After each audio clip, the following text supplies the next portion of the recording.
최근에 유명했던 사건 중에 하나가 부산 중학생 폭행 사건인데 당시 피해자가 피투성이가 된 사진이 공개가 됐고 또 폭행 장면이 나왔는데 그 가해자가 어차피 살인 미수인데 더 때려 이렇게 말하는 장면이 나옵니다.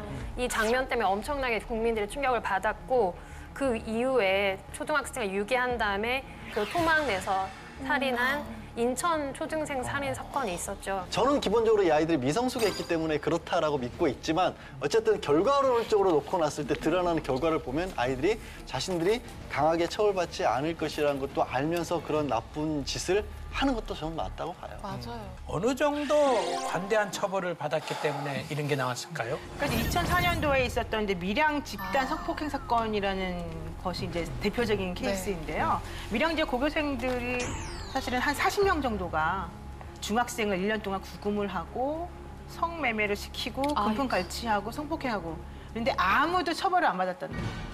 정말 너무너무 가볍죠. 근데 이제 그 당시 아이들이 모두 잘못했다고 하고 또 본인들이 한 번도 이전에는 그런 일 안 했다고 하고 뭐 이러니까 그리고 또 부모들이 막 반성하는 모습 보이고 이러니까 사실은 성체 처벌을 아무도 안 받았는데 물론 그중에 10명은 소년부 성취가 됐지만 또 그럼에도 불구하고 5명만 사실 보호관찰 처분을 받았던 게 있고요. 이런 사건들이 자꾸 발생하니까 소년법을 폐지하자는 청원이 그렇죠. 많이 올라오고 있다고 합니다. 폐지가 돼야죠. 저 이번에 그 인천 사건 때도 뭐 만 18세다, 뭐 19세다 뭐 이런 거에 대해서 계속 우리 국민들이 제발 생일이랑 이런 거 다 따져갖고 제발 넘었으면 좋겠다라고 막 염원까지 할 정도로 막 나이가 걸리더라니까요. 되게 큰 중죄를 저질러 놓고도 처벌이 너무 가벼우니까 너무 화가 나요, 진짜. 근데 이게 그냥 쉬운 문제는 아니에요. 물론 아이들이 요즘 흉폭화되고 범죄 수위가 사실 어른들이 보기에도 너무 끔찍하지만 그럼에도 불구하고 그들은 아직은 아이들이라는 거예요. 그래서 그 아이들에 대해서 우리가 뭐 소년법으로 처벌받는 연령을 낮추느냐, 촉법소년의 연령을 높이냐 이런 얘기는 계속 있겠지만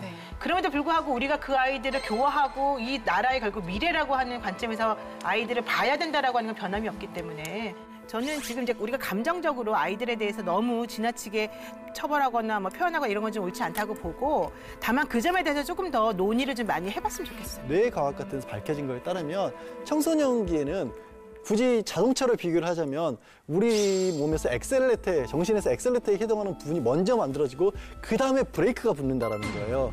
그 엑셀만 달려있는 아이들이기 때문에 폭주라는 거예요. 자기 스스로 제어 장치가 없는 경우는. 무서운 중이라고 나와요. 그렇게 되는 거예요. 그게 그 아이들이 스스로도 내가 어떻게 할 수 없는 상황이기 때문에 그래서 그런 단계들을 조금 더 면밀히 봐야죠. 어떤 사건이 벌어졌을 때 제일 하기 쉬운 반응 처벌. 중에 하나가 전 그냥 뭐 사형시켜라, 강하게 뭐 처벌을 해라, 소년법 폐지해라 이거라고 봐요. 근데 저는 그런 분노는 의미가 있어요. 우리 국민이 어떤 정서를 갖고 있는지 보여주는 건 되지만 왜 그런 일이 벌어졌는지 그 아이들의 범죄 심리가 형성되는 그 과정에서 약간은 그래도 우리 책임이 같이 있는데 되게 타자화하고 싶은 거예요. 나는 그럴 리가 없다. 나는 잘못한 게 없어. 얘는 정말 썩어 빠진 애들이고 그렇기 때문에 격리해야 되라고 가는데 결국엔 사회가 가진 책임도 같이 우리가 공감하고 생각을 해야 되는 거예요.